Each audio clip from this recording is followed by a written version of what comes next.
कैसे पद जाए। सनकादिक ब्रह्मादि मुनीसा नारद शारद सहित अहिसा।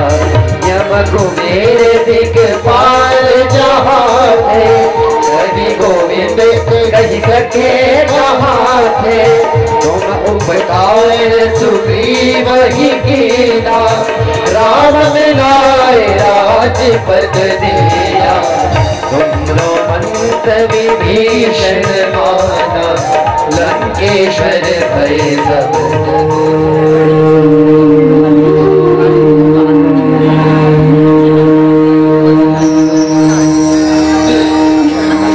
नमो भगवते वासुदेवाय।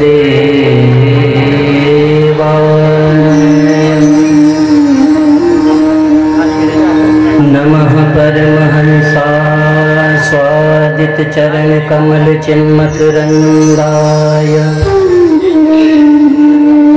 भक्त जनमानस निवासाय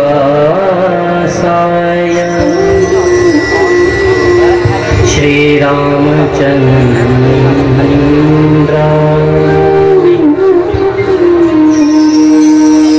ध्येयं सदा परिभवग्नमभीष्टदोहम्।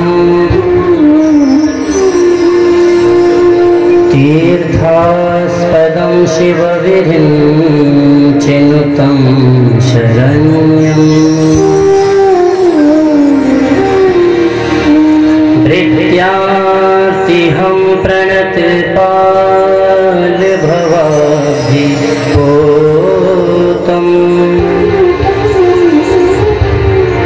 वन्दे महापुरुष ते चरणारविन्दम्।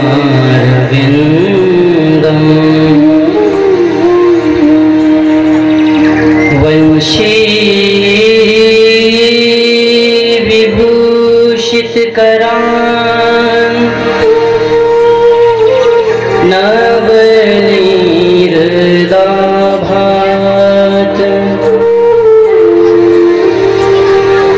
पीताम्बरादरुणबिम्बफलाधरोष्ठात्। पूर्णेन्दु सुन्दरमुखा दरविन्दनेत्रा। कृष्णात् परं किमपि तत्त्वमहं न जाने। नारायणं नमस्कृत्य नरं चैव नरोत्तमं। देवीं सरस्वतीं व्यासं ततो जयमुदीरयेत्।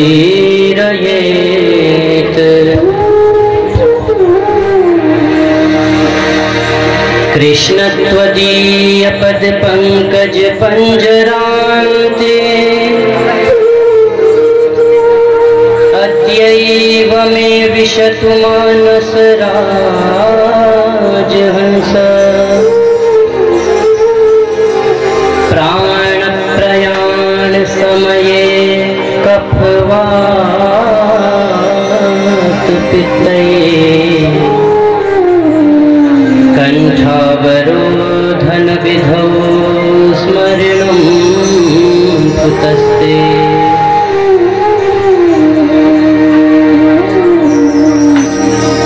वन्दे नंद व्रज स्त्रीणां पादरेणुं अभीक्ष्णशः।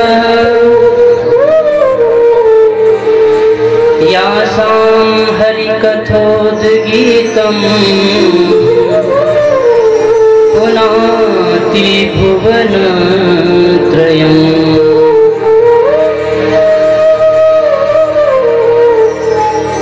अज्ञान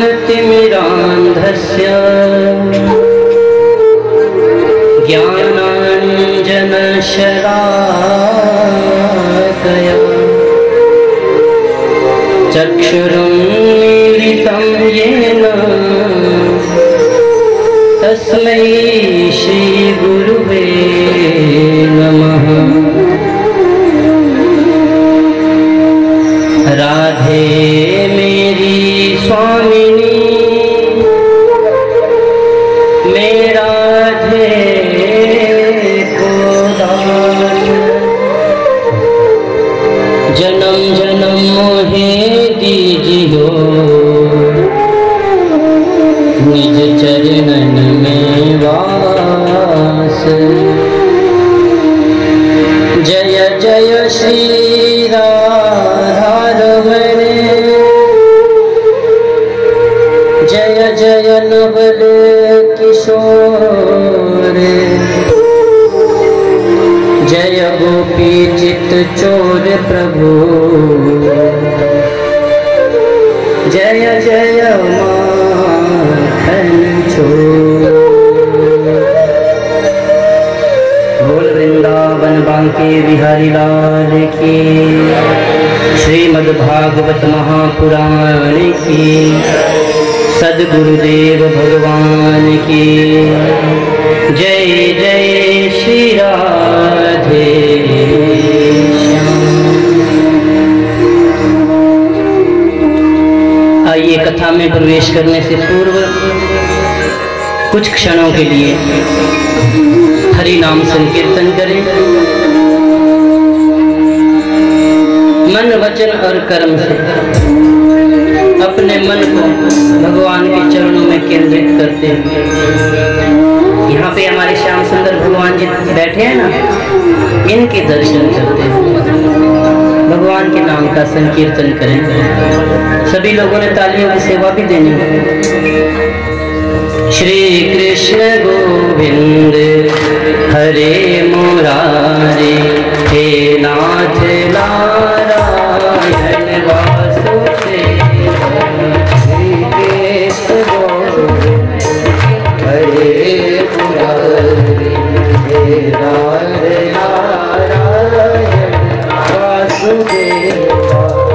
श्री कृष्ण गोविंद हरे मुरारी, हे नाथ नारायण वासुदेव। श्री कृष्ण गोविंद हरे मुरारी, हे नाथ नारायण वासुदेव। हे नाथ नारायण वासुदेव। हे नाथ नारायण वासुदेव। हे नाथ नारायण वासुदेव। हे नाथ नारायण वासुदेव। हे नाथ नारायण वासुदेव। श्री कृष्ण गोविंद हरे मुरारी, हे नाथ नारायण वासुदेव। श्री कृष्ण गोविंद हरे मुरारी, हे नाथ नारायण वासुदेव।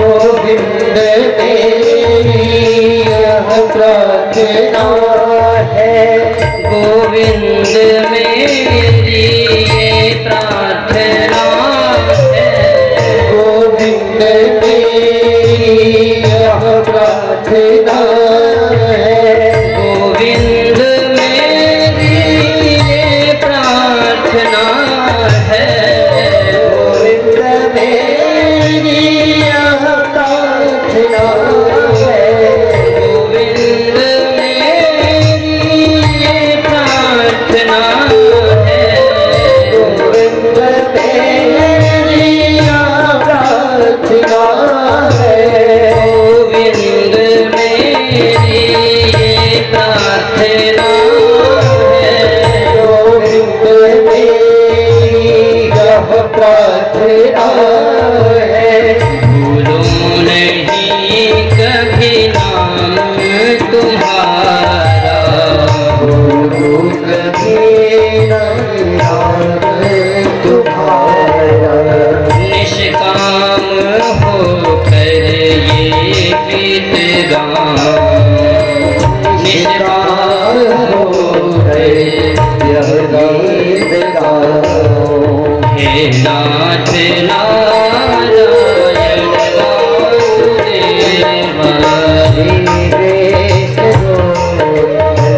हरे मुरारी, हे नारायण वासुदेव।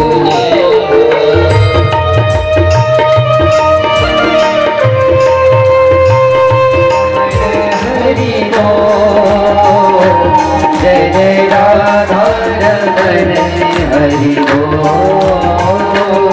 हरि बोल हरि बोल हरि हरि हरि बोल, हरि बोल, हरि बोल, हरि हरि हरि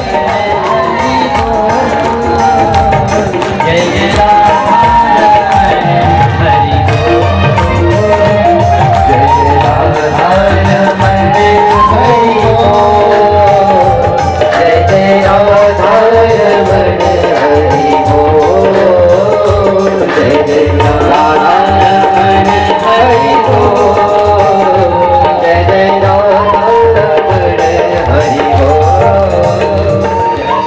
राम लखन श्री जानकी सदा करो कल्याण, बोल भागवत भगवान की, व्यास भगवान की, शुकदेव भगवान की, सद्गुरुदेव भगवान की, जगदम्बा मैया की जय जय श्री राधे।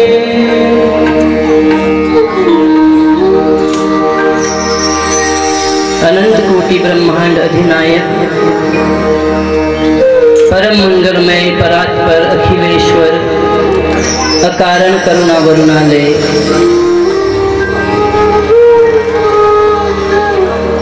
श्री श्याम सुंदर भगवान जी की वांगमय प्रतिमूर्ति श्रीमद् भागवत महापुराण मेरे सन्मुख विराजमान विद्वद् वरेण्यम विप्रवृंद, भगवत चरणानुरागी श्रोतृवृंद, भक्तिमती शक्ति स्वरूपा वात्सल्यमयी करुणामयी माताओं एवं बहनों एवं उपस्थित बाल गोपाल श्रोताओं, भगवान की असीम कृपा से संत महापुरुषों के इष्ट देवताओं के शुभाशीर्वाद से जगदम्बा मैया की अद्वितीय कृपा से शाली मैया के अंचल में हम सब बैठे हैं। उन मां भगवती की असीम अनुकंपा से और इस सनातन वैष्णव परिवार के एक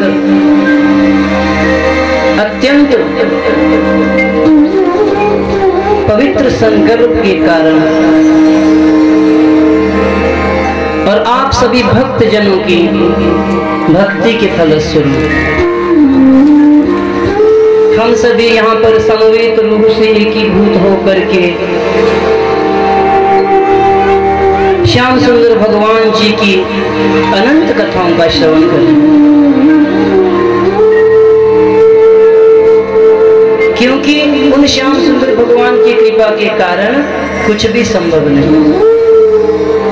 इसलिए आप सबके हृदय में विराजमान मेरे श्याम सुंदर भगवान जी सभी के अंदर वही तो है। आप सभी के अंदर विराजमान जो मेरे प्रभु हैं उनको मैं कोटि कोटि नमन करता हूँ। सिया राम मैं सब जग जानी करहूँ प्रणाम जोरी जुग पानी। आप सभी भक्तों के चरणों पे व्यासपीठ से मेरा प्रणाम। श्रोताओं, जो श्रीमद् भागवत है, श्रीमद् भागवत जी के संदर्भ में पुराणों में तरह तरह से भागवत जी की प्रशंसा कही गई कि कैसा यह पुराण कितना दिव्य है।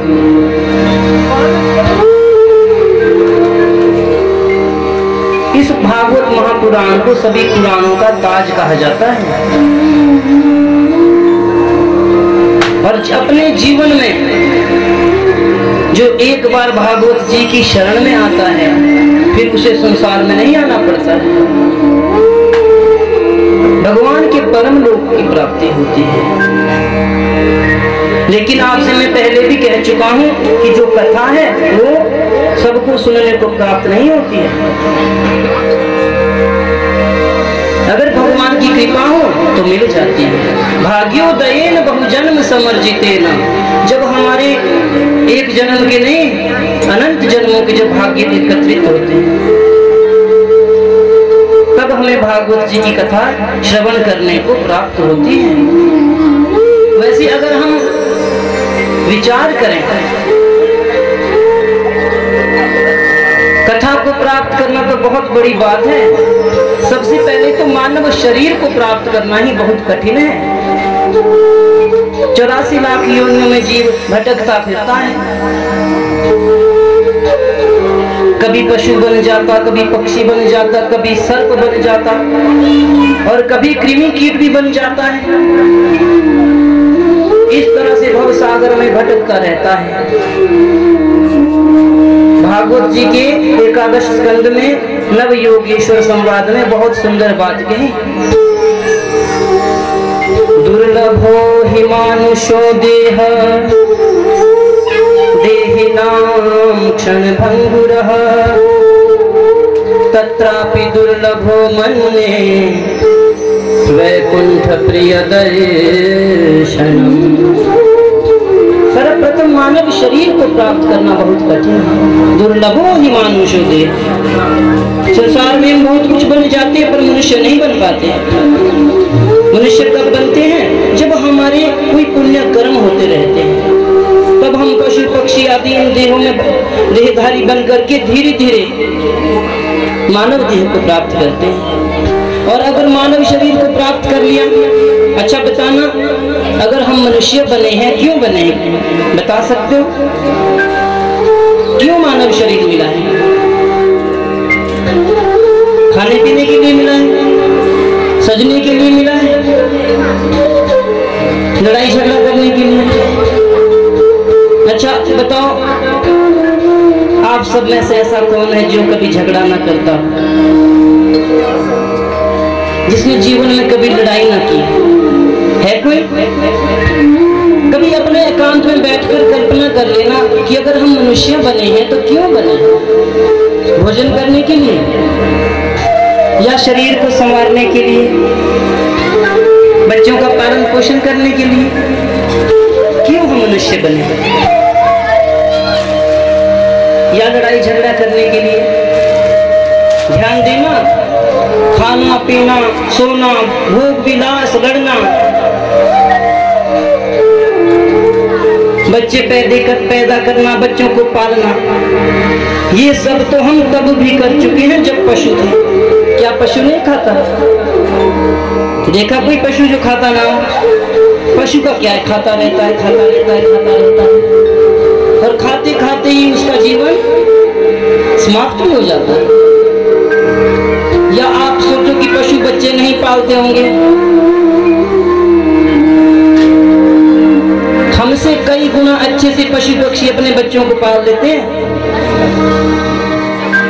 हम लोगों का क्या है, मनुष्य का? कभी बच्चे कूड़ेदान में मिल जाएं, कभी रेलवे स्टेशन में मिल जाएं। रोज तो आप खबरें पढ़ते होंगे, देखते होंगे टीवी पर। घर में टीवी तो सबके ही होता है आजकल तो मोबाइल पे भी बहुत कुछ दिख जाता है। रोज पढ़ते होंगे कि पैकेट में कहीं बच्चा मिल गया। की रक्षा की महाभारत के युद्ध में जिन्होंने हमें जीत दिलाई, वो भगवान श्री कृष्ण इस धरा धाम को छोड़ करके अपने गोलोक धाम में चले गए। इसलिए मैं बहुत दुखी हूँ। सभी पांडवों ने जब सुना कि भगवान द्वारिकाधीश गोलोक धाम को चले गए, कुंती मैया सुन रही थी। जैसे ये समाचार सुना, देखते ही देखते कुंती मैया पृथ्वी पर गिर करके कुंती मैया के प्राणांत हो गए। केवल मात्र ये सुना कि द्वारिकाधीश गोलोक धाम को चले गए। ऐसी भक्ति कुंती मैया। शास्त्रों में दो ही उदाहरण ऐसे हैं भगवान के विरह में जिन्होंने तत्काल शरीर छोड़ दिया हो। पहला उदाहरण राजा दशरथ का था।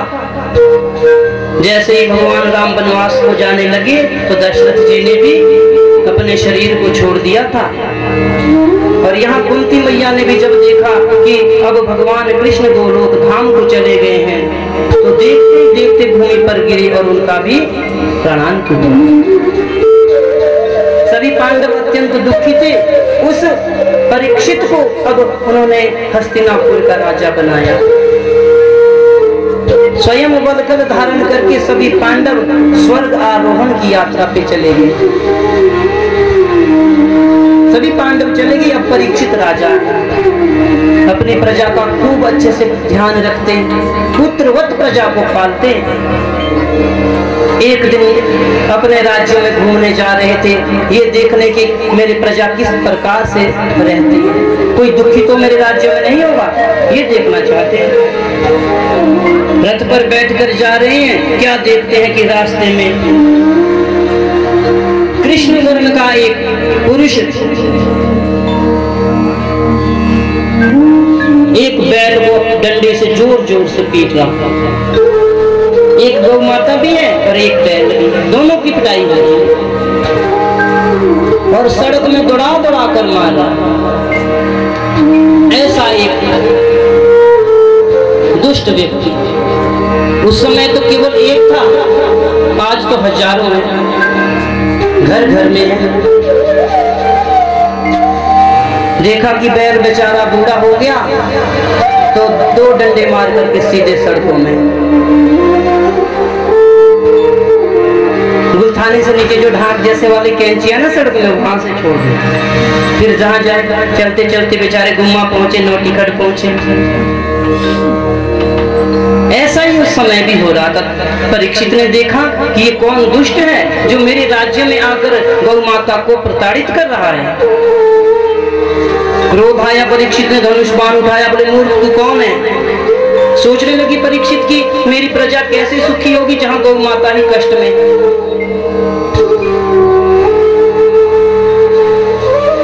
परीक्षित ने देखा कि वो गौ माता और बैल दोनों आपस में संवाद कर रहे हैं। गौ माता की आंखों से आंसू बह रहे, रो रही है बैल की हालत देख करके। बोले क्यों तुम्हें ये पीट रहा है।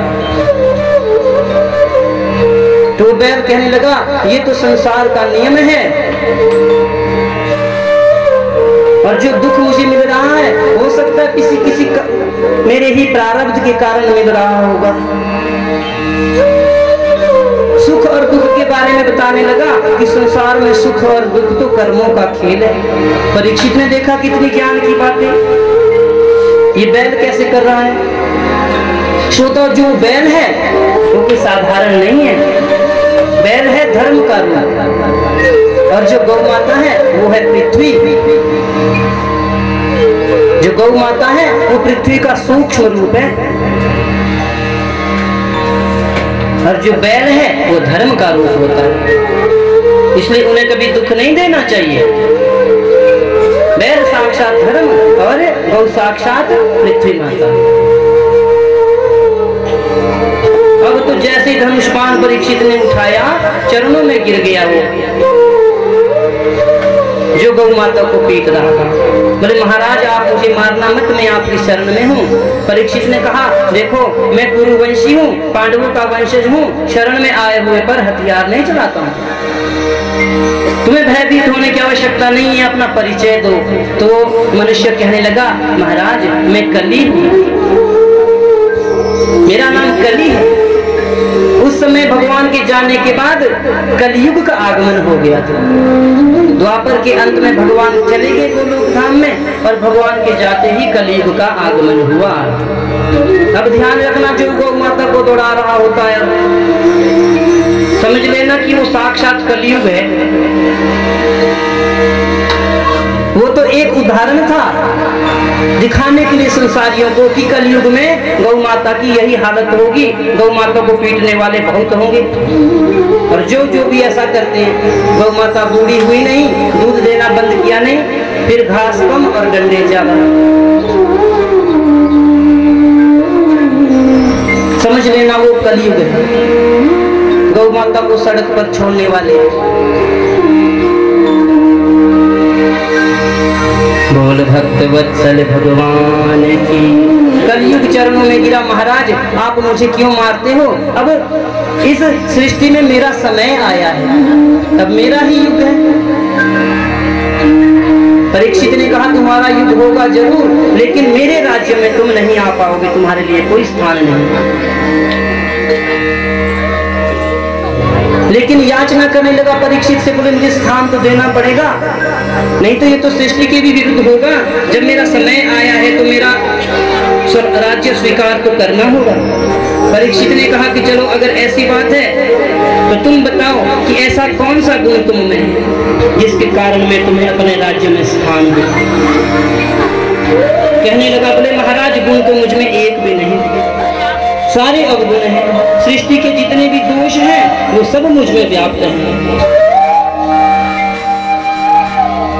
परीक्षित कहने लगे सारे अवगुण हैं, कोई गुण तो होगा। बोले महाराज एक गुण है, बताओ।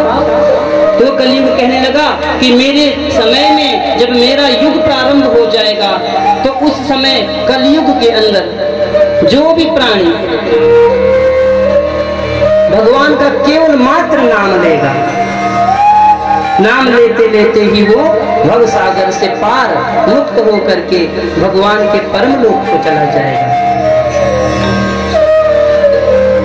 कलियुग केवल नाम आधारा, कलियुग केवल नाम आधारा, कलियुग केवल नाम आधारा, कलियुग केवल नाम आधारा, कलियुग केवल नाम आधारा, कलियुग केवल नाम आधारा। सुमिर सुमिर नर उतरहि पारा, सुमिर सुमिर नर उतरहि पारा। इस कलिकाल में भगवान का नाम संकीर्तन करता रहेगा तो नाम लेते लेते ही वो भव सागर से। यह कलियुग कर परम प्रताप, कलियुग कर परम प्रताप, यह कलियुग कर परम प्रताप, यह कलियुग परम प्रताप। मानस पुण्य होय कोई नहीं पापा, मानस पुण्य कोई नहीं पापा। और कलयुग का एक लक्षण और बताया कि इस कलयुग में एक और प्रताप होगा कि इस कलयुग में जो भी व्यक्ति मन से किसी के लिए अच्छा सोचेगा, किसी के लिए भी अच्छा सोचोगे आप तो उसका आपको अनंत पुण्य मिलेगा। सिर्फ सोचना अच्छा है, कोई दिख जाए बेचारा लाचार, मन में सोचना है प्रभु इसके सब दुख दूर हो जाए। अब दुख दूर हो ना हो उससे आपको कोई मतलब नहीं, सिर्फ इतना अच्छा सोचने मात्र से आपको पुण्य प्राप्त हो जाए। मानस पुण्य, मन में किसी के लिए अच्छा सोचो तो पुण्य मिलेगा, कोई नहीं पापा। और अगर मन में किसी को बुरा सोचोगे तो पाप नहीं लगेगा।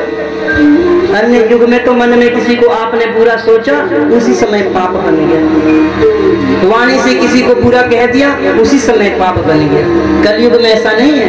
कलयुग में मन में किसी को बुरा सोचने से, वाणी से किसी को बुरा कहने से पाप नहीं लगता, केवल कर्म करने से कलयुग में पाप बनता है। अगर बुरा कर्म करोगे भाई तब तो भुगतना पड़ेगा। मानस पुण्य कोई नहीं पापा, ऐसा कलयुग के बारे में बताया। कलियुग सम नहीं आन युग, कलियुग सम नहीं आन युग, जो नर करे विश्वास, गाय राम गुण गण विमल, भवतर बिना ही प्रयास। इसलिए कलयुग के समान कोई युग नहीं है। अन्य युगों में तो तपस्या करनी पड़ती है हजारों वर्षों तक, जब तप समाधि और योग का आश्रय लेना पड़ता है, तब भी कन्फर्म नहीं कि भगवान के दर्शन होंगे या मुक्ति प्राप्त होगी। रहने का अधिकार दिया, द्यूतम पानम स्त्रियम सोना यत्रा अधर्मश्च चतुर्विधा। मेरे 4 घर में तुम्हें दे दूंगा, इससे ज्यादा नहीं मिलेंगे। बताइए महाराज, तो सबसे पहले कहा द्यूतम। द्यूतम कहते हैं जुआ खेलने। जुआ तो सभी खेलते हैं आजकल।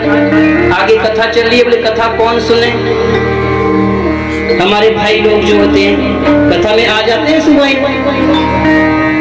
लेकिन टेंट के पीछे वे थोड़ा 2 हाथ ही लगा लेते हैं। कथा सुनना तो औरतों का काम होता है। सुनता रहता हूँ बातें, मुझे यहाँ सब कुछ सुनाई देता है, पर्दे के पीछे क्या हो रहा है, क्या बातें चल रही है। हाँ, अगर कहीं रिटायरमेंट की पार्टी हो तो फिर माताओं बहनों को कुर्सी के ऊपर बैठने की कहीं जगह नहीं बचती, तब सारे भाई लोग वहीं होते, क्योंकि वहां पे तो अमृत बंटता है ना। अरे हमें तो यही अमृत चाहिए, कथा अमृत हमें का किस काम का। सबसे पहला स्थान दिया द्यूतम, बोले जहां जुआ खेला जाएगा वहां तुम्हारा वास होगा। अब आज के बाद अगर आप किसी को भी देखोगे जुआ खेलते हुए, ताश खेलते हुए, सोचना कि साक्षात कलयुग है, क्योंकि वहां कलयुग होता ही होता है। जरूरी नहीं है कि पैसों से ही जो खेला पैसों के लिए खेला जाए वही जुआ है। जब भी आप पत्ते खेलते हो तो थोड़ी थोड़ी हेरा फेरी उसमें चलती है। बोले वो तो देख रहा है, उतने में बादशाह निकाल लेता हूँ, वो तो कहीं और व्यस्त है फोन पे। होता है ऐसा कि नहीं? तो वहां पे कली का वास है, कलयुग का वास है। क्यों? वहां पर कलयुग छल के रूप में रहता है। अब जब आप पत्ते वगैरह भी खेलते तो छल तो करना ही पड़ता है जीतने के लिए, तो वहां पे कलयुग का वास होता है। और दूसरा पानम, जहां पर पीने की वस्तु मिलती है, और वो तो घर घर में अलमारियां भरी रहती है। पानी की बात नहीं कर रहा हूं, समझ गए आप, समझदार बहुत हैं। हाँ, ये अलग बात है कि अनजान बनते, पता सब है। दूसरा स्थान दिया पानम, जहाँ पर मदिरा का पान किया जाए, जहाँ मदिरा का विक्रय किया जाए, वहाँ पर कलयुग रहता है। मद के रूप में कलयुग का वास रहता है। इसलिए घर में अगर कोई आ जाए मदिरा पी करके, उस समय समझ जाना कि हमारे घर में आज कलयुग जी मेहमान आए।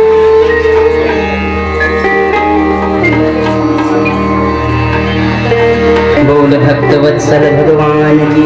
सभी लोग, आज संख्या थोड़ा ज्यादा हो गई है, तो सभी लोगों की व्यवस्था आप स्वयं से देखते रहिए।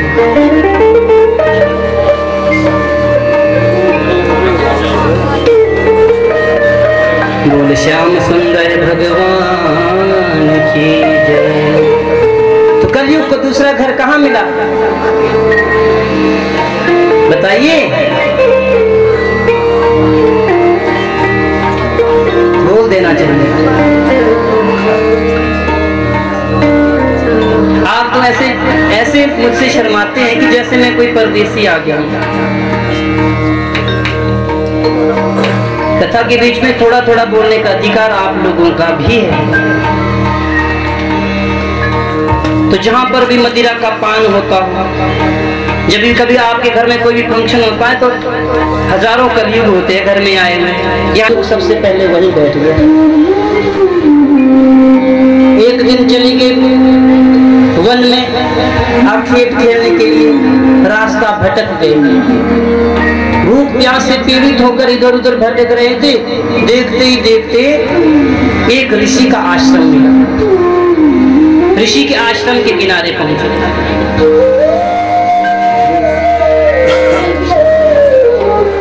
बोल भक्त वत्सल भगवान की। अब भूख प्यास से पीड़ित राजा ने सोचा, चलो यहाँ पे कोई ऋषि होंगे, उनसे मिलता हूँ, कोई जल पान आदि की व्यवस्था हो जाए। ऋषि की कुटिया के बाहर अपना रथ खड़ा करके अब ऋषि के आश्रम में जाने लगे। ऋषि आश्रम में बैठे हैं, शमीक नाम के ऋषि, भगवान के ध्यान में निमग्न, आंखें बंद करके गहन समाधि में बैठे। ऋषि को ये पता नहीं चला कि राजा आए। परीक्षित आवाजें देते रहे, लेकिन ऋषि की समाधि नहीं खुली। यहीं पर ही परीक्षित जी को संशय उत्पन्न हो गया। बुद्धि भ्रमित हो गई। सोचने लगे कि इन ऋषि ने समझा होगा कि राजा घर पर आए हैं तो राजा की सेवा करनी पड़ेगी, इसलिए झूठी समाधि लगाकर ये बैठ गया है। ऐसा विचार परीक्षित के मन में उठ गया, क्योंकि आज कलयुग मुकुट पर बैठा है। क्योंकि परीक्षित के पास एक ऐसा मुकुट था जो भीमसेन ने जरासंध से जीता था। जरासंध को भीमसेन ने युद्ध में मार दिया और उसका मुकुट भी साथ लाया। तो वो मुकुट में पाप के द्वारा कमाया गया सोना लगा, क्योंकि हजारों राजाओं को तो जरासंध ने मारा था।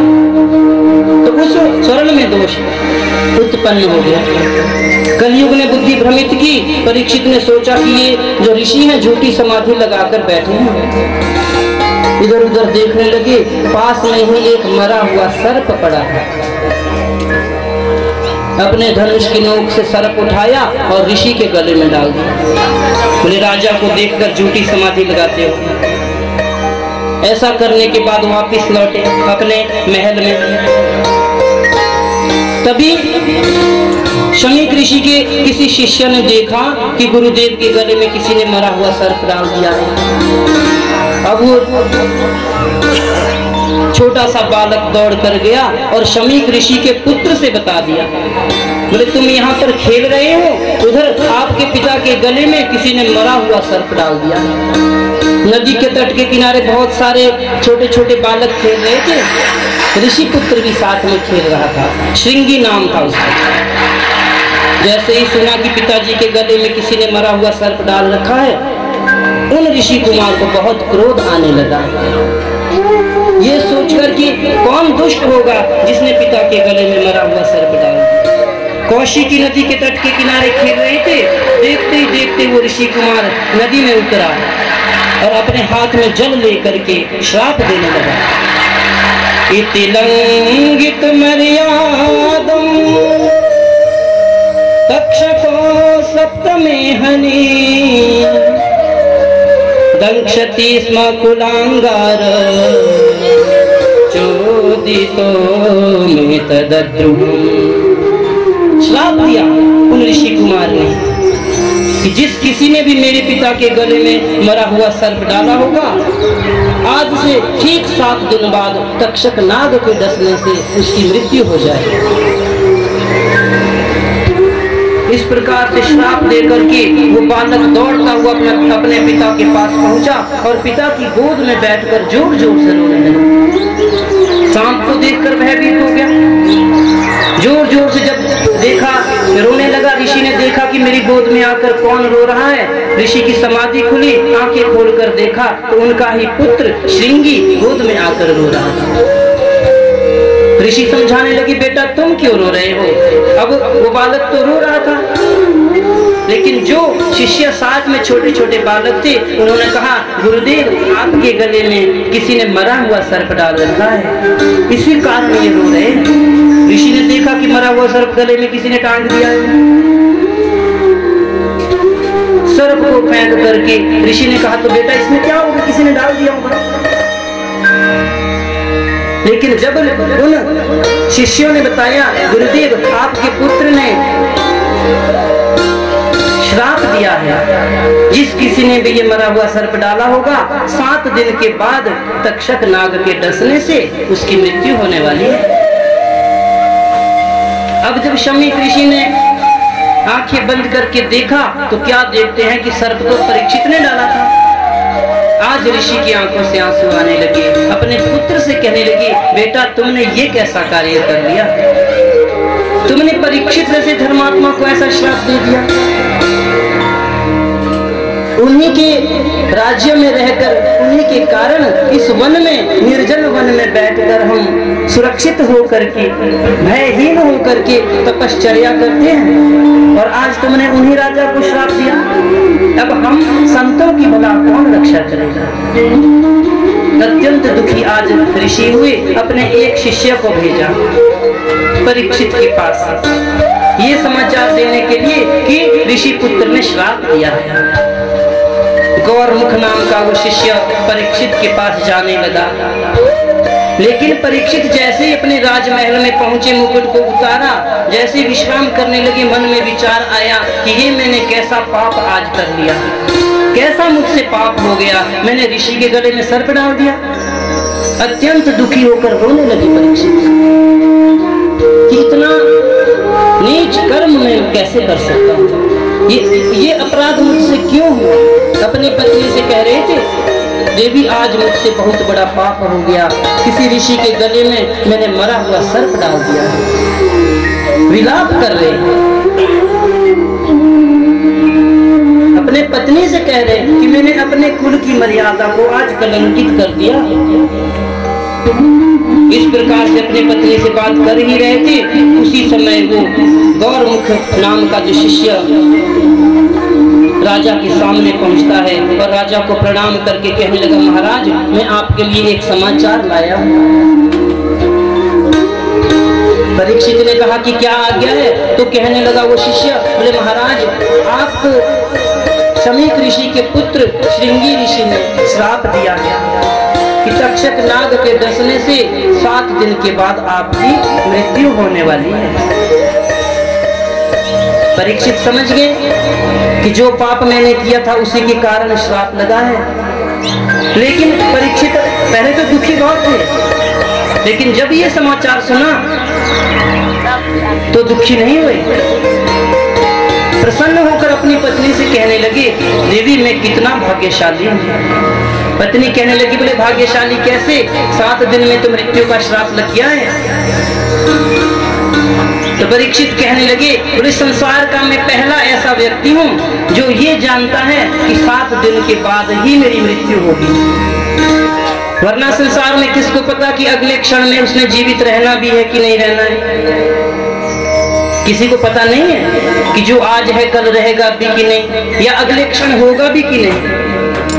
परीक्षित कह रहे हैं कि मुझे पूर्ण विश्वास है कि 7 दिन से पहले मुझे कुछ नहीं होगा। क्योंकि संत का वचन है कि 7 दिन के बाद ही मृत्यु होगी।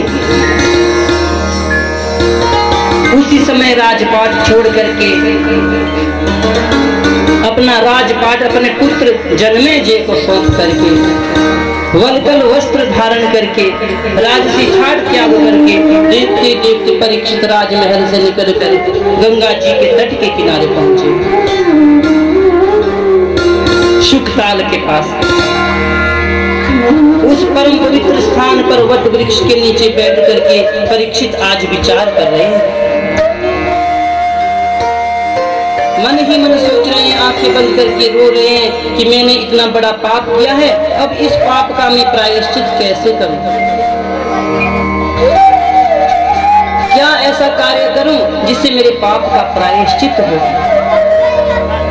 आंखें बंद करके बैठे हैं, लेकिन देखते ही देखते जैसे ही परीक्षित बैठे थे वृक्ष के नीचे, देखते देखते वहां हजारों संतों की भीड़ एकत्रित होने लगी। बहुत दिव्य से दिव्य संत आने लगे। अत्रिर्वसिष्ठश्च वनश्च शरद्वान् अरिष्टनेमि भृगुरंगिराश्च। अत्रि जी आए, वशिष्ठ जी आए, विश्वामित्र जी आए, भृगु जी का आगमन हुआ। जितने भी दिव्य संत, हजारों संतों की भीड़। अभी परीक्षित ने जैसे ही आंखें खोली तो हजारों संतों के मध्य में अपने आप को पाया। आंखों से आंसू बहने लगे परीक्षित के, प्रणाम करने लगे उन संतों को और कहने लगे, अरे संत कितने दयालु हैं और मैं कितना दुष्ट हूँ। मैंने तो एक संत का अपमान किया, लेकिन मुझ पर कृपा करने के लिए, मुझे पापी पर कृपा करने के लिए स्वयं ही हजारों संत एकत्रित हुए, चरणों में गिरकर प्रणाम करने लगे। पूछने लगे, महाराज मैं आपसे एक बात जानना चाहता हूँ कि जो मरण धर्मा जो व्यक्ति है, जिसकी मृत्यु होने वाली है, उसको क्या साधन करना चाहिए? क्या वो ऐसा कर्म करे जिससे कि उसके पापों का प्रायश्चित हो? ये सब संसारियों के लिए है। यहाँ से सीख लेना कि जिस व्यक्ति की मृत्यु होने वाली हो, मरण धर्मा जो व्यक्ति हो, उसका क्या धर्म है, ये भागवत जी सुना रहे हैं आपको। सूत जी महाराज शौनक आदि ऋषियों को ये दिव्य संवाद कि मरण धर्मा व्यक्ति क्या करे। पूछने लगे, हजारों ऋषि बैठे थे, दिव्य से दिव्य संत, लेकिन किसी के पास इसका उत्तर ही नहीं। सभी सर झुकाकर बैठ गए। क्या कहते? सभी विचार कर ही रहे थे। परीक्षित सोच रहे थे कि कौन संत इसका उत्तर देगा। किसी ने उत्तर दिया नहीं। कहते उसी समय वहां पर एक और दिव्य संत आए। तत्रा अभवद भगवान व्यास पुत्रो यदृच्छयागामत मानो नपेक्षा अलक्ष लिंगो निज लाभ तुष्टो व्रतश्च बालैरवधूत वेश। एक और संत आए, नाम नहीं बताया, सिर्फ विशेषण बताया गया, नाम नहीं बताया। बोले वहां पर तत्रा अभवत, बोले वहां पर कोई एक और आए। कौन? तो नाम नहीं बताया। बताया गया भगवान। तत्रा अभवत भगवान, बोले वहां पर भगवान आए। उसके बाद संज्ञा दी गई, तत्रा अभवत भगवान। कौन भगवान? व्यास पुत्र। व्यास जी के पुत्र ही मानो भगवान बनकर थे। भगवान स्वयं ही व्यास पुत्र सुखदेव बनकर प्रकट हुए। तत्रा अभवत भगवान व्यास पुत्र। जैसे ही वो दिव्य संत आए, उनके हजारों संतों के बीच जैसे ही आए, सभी संत उनको प्रणाम करने लगे। वृद्ध से वृद्ध संत, श्रेष्ठ से श्रेष्ठ संत भी उनको प्रणाम करने लगे। लेकिन जो वो संत व्यास पुत्र हैं, वो तो एकदम बालक है, जो कि अपने शरीर पर कोई भी वस्त्र धारण नहीं करते। दिशाएं ही जिनके वस्त्र है, दिगंबरम वक्त्र विकीर्ण केशम, दिशाएं जिनके वस्त्र हैं, बाल बिखरे पड़े हैं, लंबे लंबे बाल हैं, शरीर पर एक भी वस्त्र नहीं। और जब उनकी आयु के बारे में बताया कि उनकी आयु कितनी है, तो भागवत जी में सीधे सीधे उनकी आयु नहीं बताएगी कि कितनी आयु है। तम द्वयष्ट वर्षम, बताया गया कि जो उनकी आयु है, वैसे उनकी आयु 16 वर्ष है, पर भागवत में 16 वर्ष नहीं कहा गया। भागवत में कहा गया तम द्वयष्ट वर्षम। द्वयष्ट का मतलब होता है द्विअष्ट। अगर 8 और 8 दोनों को जमा करें तो कितना बनेगा? लेकिन यहाँ पे 16 नहीं कहा गया, यहाँ पे कहा गया द्विअष्ट, क्योंकि व्यास जी ये बताना चाह रहे हैं कि जो सुखदेव जी हैं उनकी आयु तो 16 वर्ष की है, लेकिन उनका स्वभाव 8 वर्ष के बालक के तरह है। जब 8 वर्ष के बालक में और 16 वर्ष के कुमार में क्या अंतर होता है? 8 वर्ष का बालक इतना कोमल होता है स्वभाव में कि उसे ठीक से ये भी पता नहीं होता है कि स्त्री और पुरुष में क्या भेद है। स्त्री और पुरुष के भेद को वो जानता नहीं है, ना ही वो ये जानता है कि स्त्री और पुरुष के संबंध क्या होते हैं, क्योंकि 8 वर्ष का बालक है, छोटा सा बच्चा। लेकिन 16 वर्ष का अगर जो कुमार होगा वो सभी संसार के संबंधों को समझता है। तो सुखदेव जी के चरित्र से संबंधित ये बात कहेगी कि सुखदेव जी है तो 16 वर्ष के, लेकिन स्वभाव उनका 8 वर्ष के बालक की तरह है। तभी तो वो निर्वस्त्र होकर घूमते हैं, उन्हें पता ही नहीं कि स्त्री और पुरुष में क्या अंतर है। इतने कोमल उनका हृदय, इतना निर्मल हृदय। ऐसे सुखदेव जी उस सभा के बीच में पहुंचे, सभी संतों ने उनको प्रणाम किया। परीक्षित समझ गए कि जब इतने छोटे से बालक को सभी वृद्ध से वृद्ध संत भी प्रणाम कर रहे हैं तो ये कोई विशेष संत है। अब तो परीक्षित जी ने देर नहीं लगाई, एकदम से उठे और साष्टांग प्रणाम करके बिना जाने पहचाने सीधे ही प्रश्न पूछने लगे सुखदेव जी से। ये शाम संस्मरणात् पुंसां सद्य शुद्ध्यन्ति वे गृहे। बोले महाराज, आप जैसे संतों के आगमन से तो केवल आगमन मात्र से गृहस्थियों के घर पवित्र हो जाते हैं, जीवन पवित्र हो जाता है। इसलिए मैं आपको प्रणाम करता हूँ और आपसे केवल एक ही बात जानना चाहता हूँ। सुखदेव जी कहने लगे, बोले महाराज पहले जलपान आदि के लिए तो पूछिए। आपको सीधे प्रश्न पूछने लगे। बोले महाराज वो सब तो होता रहेगा, पहले आप मेरे प्रश्न का उत्तर दीजिए। और पूछने लगे, अतः पृच्छामि संसिद्धिं योगिनां परमं गुरुं पुरुषस्य हयत् कार्यं म्रियमाणस्य सर्वथा। एक ही प्रश्न जानना चाहता हूँ कि जो म्रियमाण पुरुष हैं, जो मरने वाले, जो संसारी हैं, उनको क्या कर्म करना चाहिए जिससे उसकी मुक्ति हो। अब परीक्षित तो ये भी पूछ सकते थे कि मैं 7 दिन में मरने वाला हूँ, केवल व्यक्तिगत प्रश्न भी तो पूछ सकते थे। परीक्षित ने पूछा कि मरण धर्मा, जो मरने वाले हैं उनको क्या करना चाहिए। तो मरने वाले तो सब हैं, संसार में जो भी है सभी ने तो मरना है। तो अपने लिए प्रश्न नहीं पूछा, व्यक्तिगत प्रश्न नहीं पूछा, प्रश्न पूछा गया कि जो म्रियमाण है उसको क्या करना चाहिए। चाहते तो अपनी मृत्यु को टालने का उपाय पूछते, या केवल मात्र अपने मोक्ष का मार्ग पूछते। लेकिन परीक्षित ने पूछा कि म्रियमाण पुरुष को क्या करना चाहिए, क्या वो ऐसा करे जिससे कि उसको मुक्ति प्राप्त हो। सुखदेव जी बहुत प्रसन्न हुए कि परीक्षित 7 दिन में मरने वाले हैं। देखिए सभी ने 7 दिन में मरना है, कोई परीक्षित की बात नहीं है। हम जितने भी अब सभी 7 ही दिनों में मरेंगे, क्योंकि दिन 7 ही होते हैं। कितने दिन होते सप्ताह में? सप्ताह के बाद तो फिर से वही आ जाता है। इसलिए 7 दिनों में ही सबने मरना है। 7 दिन में ही कीर्ति तप्यश्च स्मरितव्य शेषता भयम्। जो म्रियमाण व्यक्ति है, जिसकी मृत्यु होने वाली है, उसके लिए 3 बातें बताई कि 3 तरह से वो अपनी मुक्ति का साधन कर सकता है। सबसे पहले बताया श्रोतव्य, कि वो भगवान का जो नाम है, भगवान का की जो कथा है उसका श्रवण करें।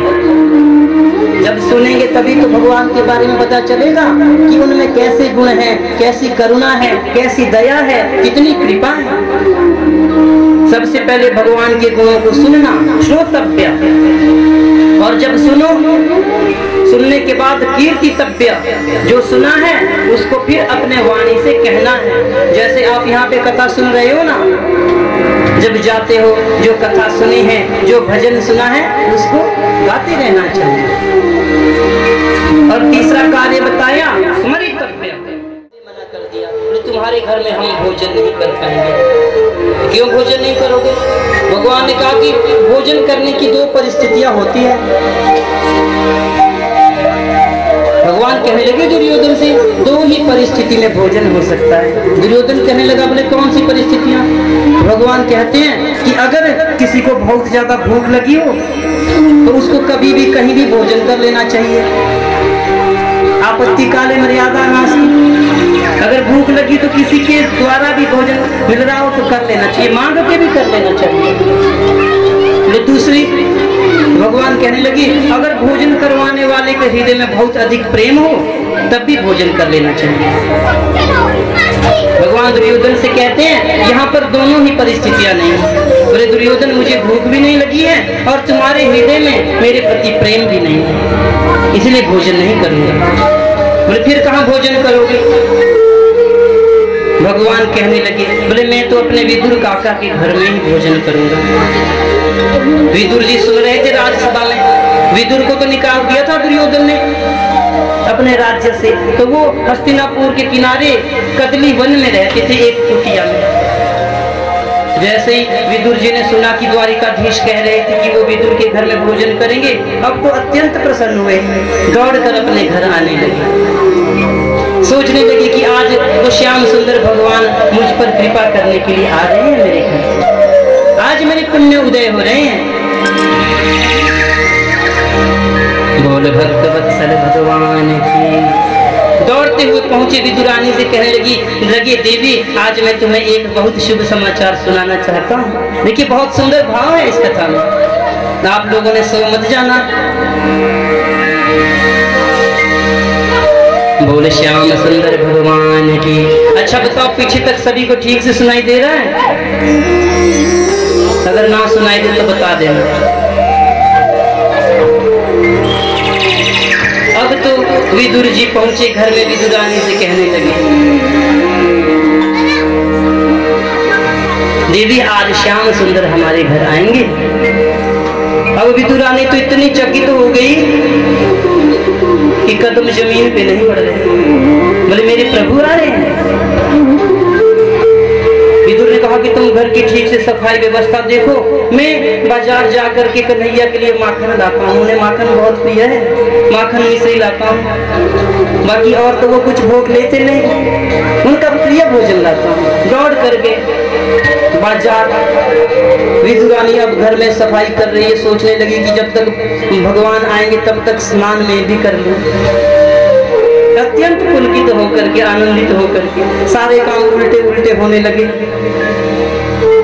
क्योंकि जब कोई विशेष घर में आता है तो हमारी वृत्तियां रुक जाती हैं, समझ नहीं आता कि कहां से काम शुरू करें, क्या करें, कैसे करें। आनंद में डूबे।